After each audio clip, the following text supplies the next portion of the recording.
just off Orwell Lane. The splendid isolation offered by free will and choice lay at the center of the difference between the individual and the depraved existence as a piece of a collective.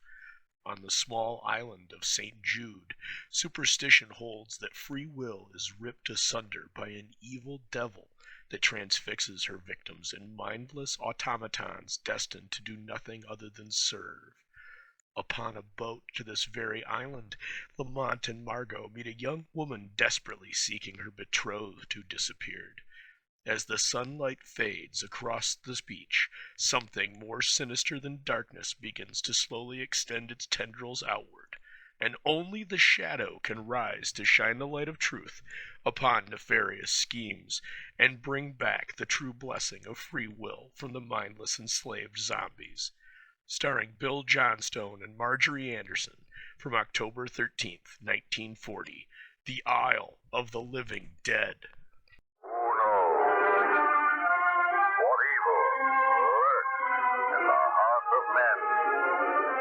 The shadow knows.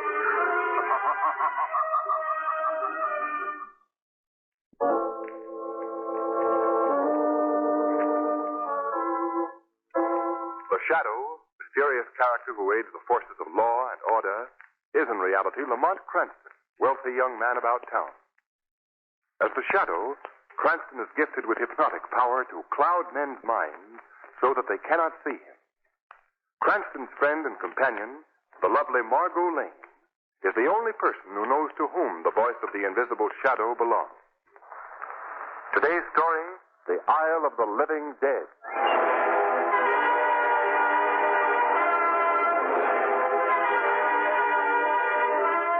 Margot, Lamont, and Margot's aunt are on a cruise of the West Indies. It is early evening as their ship sails into the harbor of the little island of St. Jude. In spite of the thunderstorm that is in progress, Margot insists that they go ashore. Her aunt refuses. So only Lamont accompanies her as they walk down the ship's gangplank to a waiting launch. But Lamont, you told me yourself that these tropical storms never last long. But this is the rainy season, Margot. Oh. Look out. One more slip and you'll swim to St. Jude. Well, I don't see why they don't put escalators on these gangplanks. After all, they have them at the best department stores. But the best department stores don't float. No? Yeah. Let me help you into the launch. There we are. All right, pilot. Yes, sir. Cast off your line. Well, let's go into the pilot's cabin. Get out of this rain. All right. Go ahead, Margot. Thanks. That's it. Good evening. Kind of a rough night for you, isn't it, pilot? Maybe. Well, we'll get to shore all right, won't we? Maybe. Jolly fellow. Are you a native of St. Jude? Yes.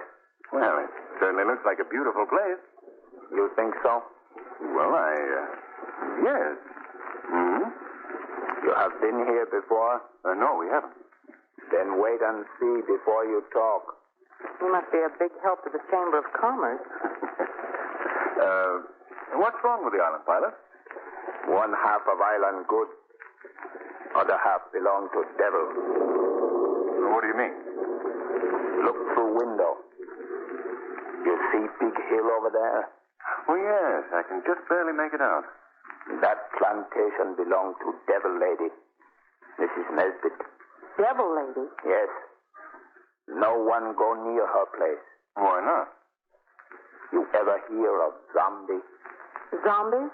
Zombies, Margot, are supposed to be dead men here in the tropics who walk about with no mind or soul. Native superstition. What about these zombies, pilot? Are there supposed to be zombies on the plantation? Well, answer me. Now talk to pilot when he steer boat. You must have read that on a streetcar someplace. Come on, Lamont, let's go out on deck. Yes. Yes, all right. What do you suppose he meant, Lamont? About the island? I don't know. Say, isn't that the young girl that played bridge with us on the boat? Where? Sitting back there in the stern. Yes, of course. Betty Fulton. Lamont, she's crying. I wonder what the trouble is. Well, let's find out. Hello there. Oh, hello, Margot. Lamont. Oh, anything wrong, Betty? No. No. That is... I'm leaving the ship. Why, Betty? I'm going to the island to look for my fiancé, David Belmont. Well, that shouldn't be an occasion for sadness. I'm afraid that something's happened to him. That's why I'm here. That's why I've come to this sinister, terrifying island. No, Betty. How do you know that something's happened to him? Well, 6 months ago, he went to New York to find work. I heard from him regularly. And then one day I received a letter telling me that he secured a job on the island of St. Jude. And what kind of a job? Something to do with a sugar plantation. Sugar plantation. Lamont, isn't that the place at the pilot? Well, there must be more than one sugar plantation, Margot. What happened next, Betty? I never heard from him again. I wrote to the steamship company and learned that he had definitely come to St. Jude, so I came to New York and booked passage on the first ship. But, Betty, there might have been a mix-up in the mails or any number. No. I've heard too many strange things about the island of St. Jude. Now that I'm here and I feel the mystery of this tropical night, I'm sure something has happened to David. Lamont, listen. What is it? It's probably a native celebration. Why, of course. Look up there on the hill. See that faint line of lights bobbing along? Lamont, that's on the plantations the pilot told us about. Come on, Margot. We'll ask the pilot what all this means. Oh, Lamont, do you suppose it can be zombies? I don't suppose anything, yes. Pilot. Pilot, those lights moving along that hillside, what are they? Lights? Yes. And what are those drums we're hearing? I hear no drum. No drums, but... I see no light. Now, wait a minute. Are those zombies? Are they? Ask Johndy. He know. Johndy know everything. He say drum means death. Johndy? Well, who is Johndy? Well, we'll never learn from this fellow. Lamont, Margot, did you find out what those lights are? No, Betty. Oh, now you know what I mean about the island. It's taken David from me. Betty, Margot and I have a day and a half to spend on this island. If it leaves your mind, we'll help you look for David. And believe me, we won't give up until he's found.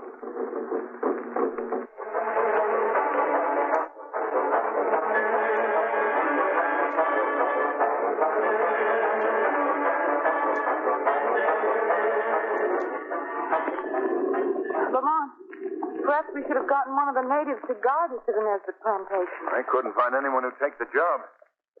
All full of superstitious fear. Won't go near the Nesbitt place. I even had trouble hiring these saddle horses to make this trip tonight. Is Mrs. Nesbitt the only plantation on the island? No, Betty. There's one other. If we don't find David tonight, we'll visit there in the morning. Well, look. Look ahead there. Isn't that someone standing in the road? Yes. Perhaps he can tell us the way. Get up. Get up there. Come on, we'll talk to him. This little speed job I'm riding certainly must miss the old milk wagon. I say there. I wonder if you can help us. We're looking for the Nesbitt plantation. Nesbitt? Yes. Nesbitt plantation? Yes. Keep away! Hey, come back here. Come back. He ran into the underbrush. Did you see his face, Lamont? That weird, half-dark face. Yes. Do you suppose he was a zombie? No, please, both of you. Let's not have any more talk about zombies. It's a drum. The same drum. Oh, David. Look, over there through the trees. There's a light. The Nesbitt plantation. I hope so. Come on. Get up, boy. Come on. Lamont, Yes, Margot. while you were hiring the horses, I asked one of the natives about the zombies and the drums. Yes? And he told me that when the tom-toms played, that meant that another body has risen from its grave to wander about the Nesbitt plantation. Of course, that's a native superstition. Yeah, I wonder. Look, there's a house right there. Oh, boy. Oh, yes. Oh, we better leave the horses here. There. Will we find David? Will he be here? Now, Betty, David's all right. We'll find him. A grim-looking place, isn't it? Here, we'll tie the horses to this tree. There we are. It looks like the front door right over there, Lamont. Good. Well, let's see what happens. Lamont, I don't like any part of this business. Quiet here. It's almost like It's like a graveyard. Isn't that what you meant to say? Well, no. Well, it is. It is like a graveyard. Maybe David's graveyard. I better knock again. Maybe they just don't Quiet, want... Margot. Oh, good evening. We'd like to see Mrs. Nesbit, please. Yes? Are you Mrs. Nesbit? Yes, I am. Won't you come in? Oh, thank you. This is Miss Lane, Miss Fulton, and I'm Lamont Cranston. How do you do? Well, I'm happy to meet all of you. Won't you come in the study? Well, thank you very much. Lamont, she isn't at all like Margot. I'm not at all as the natives told you I'd be. Wasn't that what you were going to say, Miss Lane? Yes, well, the islanders love to talk about anything or anyone. And as I'm a white woman living alone, well, I suppose I'm a good target, that's all. Mistress, ma'am, Well, you need me more? no, Mondo, you may go. It's bad night tonight. I keep watch. Go, Mondo. I go. The natives are always uneasy in this rainy season. Yes. Mrs. Nesbit, I'd like to explain the reason for our late visit tonight. Yes? We called on you to learn if you had ever heard of a young man here on the island named David Belmont. David Belmont? No, I'm afraid I don't know. Oh, I hope Well, there's another plantation on the island. Have you looked for him there? Well, no, we came to you first. Well, I wish I could help you, but I'm afraid I can't. I see. Well, it looks like... What was that? It sounds as if it were in this house. No, it couldn't be. Hey, listen. That seems to come from under this room. Now, don't be alarmed. I'll find out what the disturbance is. Mondo? Mondo? Look! Over there at the window. Someone's looking in. Let's face it, it's the over. Quiet, you little fool. There's no one at the window. I beg your pardon. But look, all of you. Do you see anyone there? No, I don't. I know. I saw someone. I know I did. Now, Betty, don't, please. You call mistress, ma'am? What was that noise, Mondo? I find John D. outside. I chased him away. But what was the noise beneath the house? Noise beneath house? Yes, those moans. That was horses. Rain make them restless tonight. Oh, of course. I'd forgotten. In this rainy season, we put the horses in the cellar under this room. Mistress, ma'am, that the pen to horses? Yes. I'm afraid you must excuse me. Well, of course. We were leaving anyway. Sorry to disturb you, Mrs. Nesbit. Quite all right. Mistress, ma'am, that the pen to horses? Yes, Mondo. Good night, Miss Lane, Miss Fulton, Mr. Cranston. Good night, and thank you anyway for... Well, that's where I come from. That's known as the Bum's Rush. They almost pushed us out that door. Lamont, did you hear that servant speak of John D? Yes? And the pilot on the boat spoke of John D, too. Yes, that's right. He said, ask John D. John D knows everything. Why do you think Mrs. Nesbit was so upset about the horses? Because they're most unusual animals, Betty. What do you mean, Lamont? Well, do you remember those moans we heard in the house? I don't see how I could forget them. Why do you ask? That was the first time, Margot, I'd ever heard a horse moan with the vocal cords of a human being.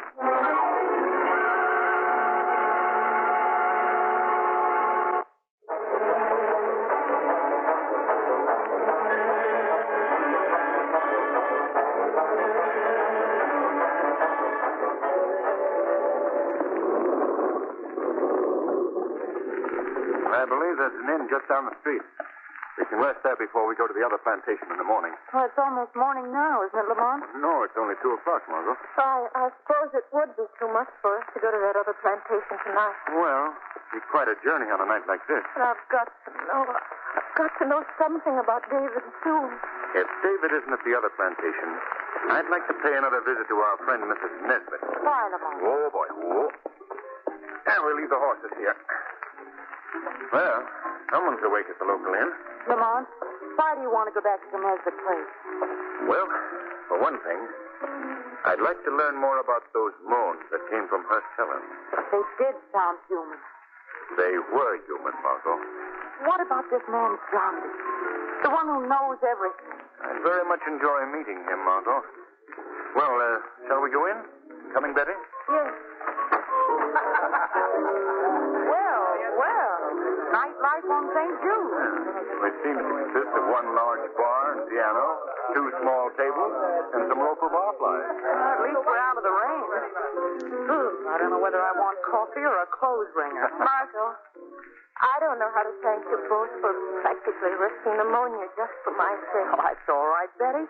But here, let's not stand here and drip all over the floor. If we must make puddles, let's do it at the table. What's going on over there? I don't know. There seems to be a crowd gathered around someone at the end of the bar. Watch him do this one. Well, what are we waiting for? Come on, Betty. Look, Lamont. Center of attraction seems to be one of the natives. Yes. What's he up to? Eyes closed, swaying back and forth in rhythm. And a stupid grin on his face. He's saying something, isn't he? I can't, old boy. I really can't. Don't you know? I mean, it's Why, he talks like a cultured Englishman. so sorry it all went. Go on, give us some more. That's not enough. Look, he's holding out his hat and they're putting money. Money? More money? Right, man? That's right. Now he's talking in a native voice. And just a moment ago, he spoke like an Englishman. Let's find out about this. I beg your pardon, sir. Yes? Who is this man? Oh, just one of the natives. Yes, but his speech. First he spoke perfect English, and then he reverted to a guttural native voice. That's why we're throwing money in his hat. This man is sort of half-witted drunkard. He's a character around these parts because he's been gifted with a remarkable talent for imitating any sound he hears. No, I see. I've been told of such cases. It's rather uncanny when you first hear it. Yes, I should say it is. Look, he's working up in another imitation. You see, he sings.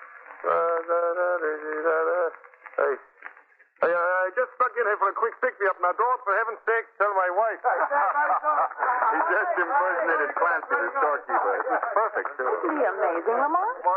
Money for Jandy? Give him some money, Lamont. Let's see what happens. All right. Jandy, here's some money for you. Jandy, listen to me. Can you talk like Mrs. Nesbitt, the plantation owner?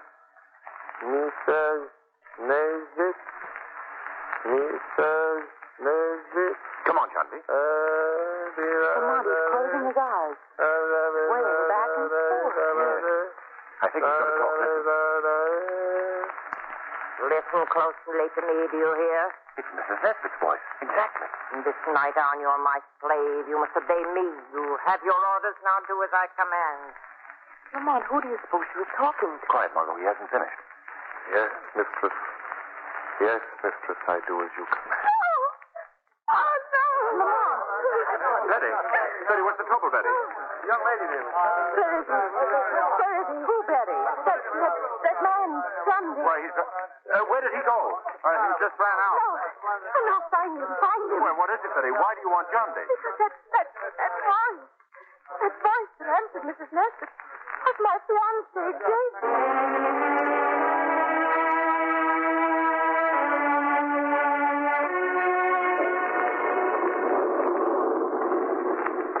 Mondo, Yes, mistress, ma'am. what's that lantern you're carrying? Keep it dry. Yes, mistress, ma'am. Rain or no rain, they're going out into the fields and work. Crop will be ruined if they don't. Swine, eating my food, carrying for them. Mondo, what's that lantern? Yes, mistress, ma'am. All their false arrange have come, and they'll suffer for it. They'll be punished. We must hurry, Mondo. Drug will wear off. I don't give each another injection. No. Mando, no like to be around when you stick needles in men's arms. Mondo, open that cellar door. No, make me go in with them. I said open that cellar door. No, mistress, ma'am. No, not be with ma'am. I open. Close it quickly. Quiet, you fools.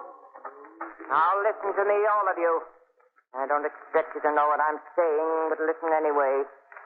You understand that you're no longer men, you're swine in chains, bound together.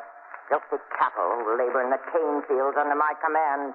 For 2 days Now it's raining. Because of that rain, you haven't worked. You've eaten my food, you've gotten my hair or my crops running in the fields. Please, I can leave here. Mr. Cranston. Quiet, Mondo. I only keep all of you alive because I save money using you to labor for me instead of native help. Fortunately, the silly superstition of zombies has kept all people away. And now you've brought this rain, so I'm going to punish you for it. Before you go to the field, you're going to feel the lash of a whip across your back.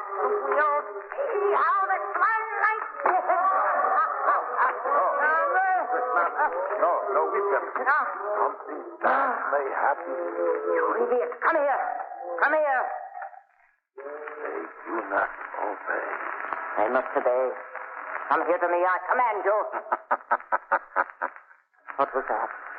That voice. They no longer obey your commands, Mrs. Nesbit. Who speaks? Who talks to me? Has one of you broken the spell? I spoke, Mrs. Nesbit, but I'm not one of your slaves. Who are you? Men call me a shadow. I see no one. He speaks. I see no one. I'm standing right beside you, Mondo. No one beside me. My hypnotic powers make me invisible to your eyes. What do you want? Why are you here? I've come to free these men from the evil spell that you've cast upon them. No, you have no business here. Get out! Get out! My power frightens you, Mrs. Nesbit. Frightens you because it's far greater than yours. No one has greater power than I. Mondo, seize this man.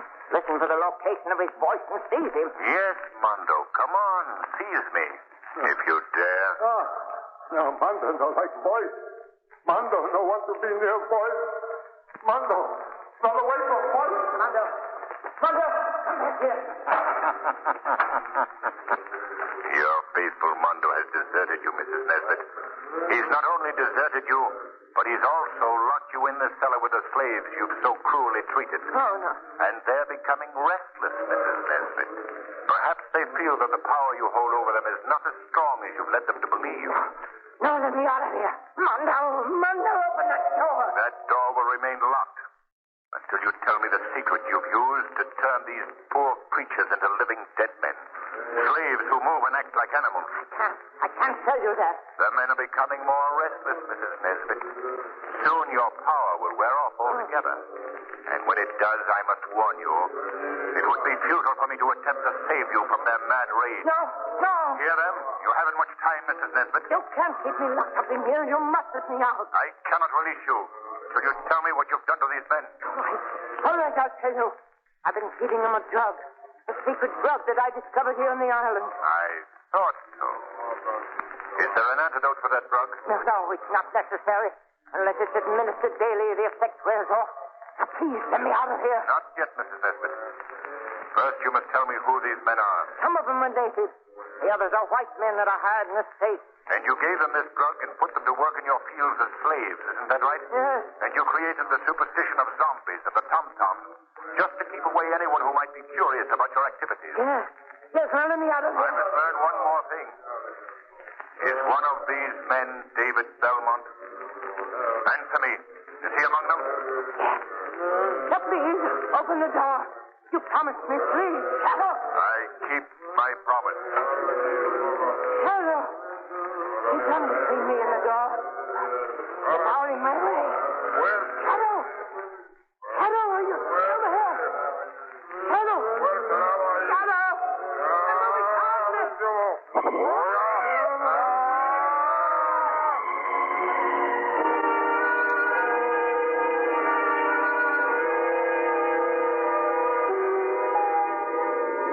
We better be getting to the boat, Lamont. Yes.